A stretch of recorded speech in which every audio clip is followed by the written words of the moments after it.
how do you, like, because we use we get data from to do our app from a combination of open source stuff plus some of the things that we queried. Where would I start to make sure I've got the right intellectual property protections in place that I don't just give everything away at some point, by accident? So is there law firms that specialize in that you're familiar with or anything, or how do you, that journey, which we really haven't had to worry about in our company till now, is just making sure we understand and we're not also infringing on somebody else's, I guess,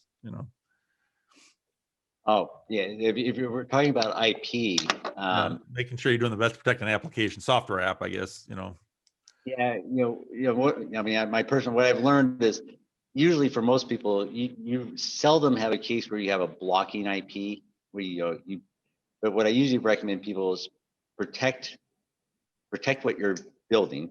I mean, there's maybe other ways to skin the cat, but make sure you protect what you've done. That makes sure that you're not stepping on anyone else's patents.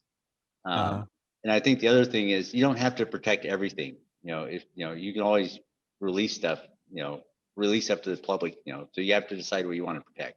Right. Ultimately, I don't think most companies are not out to enforce patents, right? Unless you're Qualcomm or someone. Right. Yeah. Okay. I would protect. My recommendation: protect what you build. If you have some unique thing, make sure you protect. Your way of skinning the cat. Sure. Does that manifest itself though in software, I guess, more because obviously hardware is easier to have patents. It's more of a physical thing, but like you have trademarks and copyrights and all that. Those are the easy ones, I guess.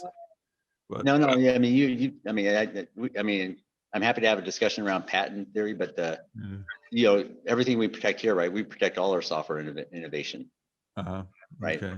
Now, what you find out when you start talking to patent attorneys is you can't really protect an algorithm like LSTM. You can't protect an algorithm, but you can protect what it does if there's some action, right? That you built software that takes some action. So usually when I've talked to patent lawyers, usually they want to make sure that, that's fine that you've come up with an algorithm. The question is, what does it do?